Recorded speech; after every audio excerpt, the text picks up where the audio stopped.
ஒரு பழைய புத்தகம், சில விசித்திரமான ஆடியோ ரெக்கார்டிங்ஸ். இதனால ஒரு அபார்ட்மெண்ட்ல இருக்கிற குடும்பமே நரகத்தையே நேர்ல பார்த்தா எப்படி இருக்கும்? அதுதான் இன்னைக்கு நம்ம பார்க்க போற ஈவில் டெட் ரைஸ் படத்தோட கதை. பிளட், கோர், சைக்கோத்தனம்னு ஹாரர் பிரியர்களுக்கு ஒரு அல்டிமேட் ட்ரீட்டா வந்த இந்த படத்தோட கதையையும் அதுல இருக்கிற சில குறியீடுகளையும் இந்த வீடியோல ரொம்ப தெளிவா பார்க்க போறோம். Welcome to Varnika cinema. படம் ஆரம்பிக்கும் போதே ஒரு ஏரிக்கரையில இருக்கிற ரிசார்ட்டை காட்டுறாங்க. அங்க ஜெசிகாங்கிற ஒரு பொண்ணுக்கு பேய் பிடிச்சு அவ கூட இருக்கிறவங்கள கொடூரமா கொன்னுட்டு ஏரிக்கு நடுவுல காத்துல மிதக்கிறா. செம மாசான இந்த ஓப்பனிங் சீனுக்கு அப்புறம் கதை ஒரு நாள் முன்னாடி நடக்கிற சம்பவத்துக்கு போகுது.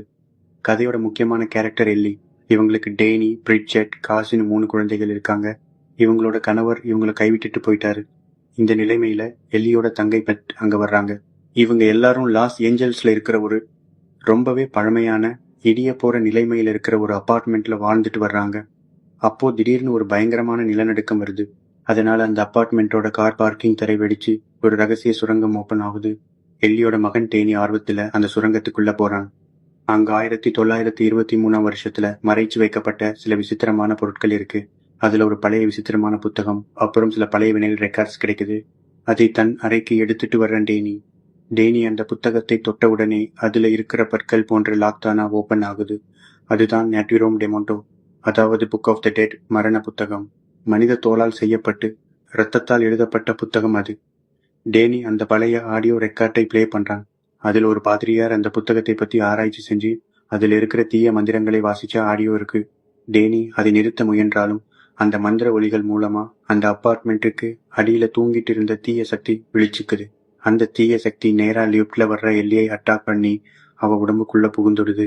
எல்லி மெல்ல மெல்ல ஒரு கொடூரமான பேயா மாற ஆரம்பிக்கிறா. தன் சொந்த குழந்தைகளையே கொல்ல துடிக்கிறா. நிலநடுக்கத்தால அப்பார்ட்மெண்ட்டோட படிக்கட்டுகள் உடைஞ்சு போயிருது. லிப்டும் ஒர்க் ஆகல. வெளியே போறதுக்கான எல்லா வழிகளும் அடைக்கப்படுது. இப்போ அந்த பேய் எல்லிக்கிட்ட இருந்து பெத்தும் குழந்தைகளும் எப்படி தப்பிக்க போறாங்கிறது தான் கதையோட உச்சக்கட்ட பயங்கரம். பேய்களோட அட்டாக்ல டேனியும் பிரிட்ஜெட்டும் கூட பேயா மாறிடுறாங்க. இப்போ பெத்தும் சின்ன பொண்ணு காசியும் மட்டும்தான் உயிரோட இருக்காங்க. கிளைமேக்ஸ்ல கார் பார்க்கிங்ல வச்சு ஒரு பயங்கரமான சண்டை நடக்குது. அங்க எல்லி, டேனி, பிரிட்ஜெட் 3 பேரோட உடல்களும் ஒன்னா சேர்ந்து த மராடர் அப்படிங்கிற ஒரு மல்டி லிம்ப் பறக்க உருவமா மாறுது. பாக்குறதுக்கே செம குரூரமா இருக்கிற அந்த உருவத்தை பெத் ஒரு வுட் சிப்பர் மெஷினுக்குள்ள தள்ளி துண்டு துண்டா வெட்டி அழிக்கிறா.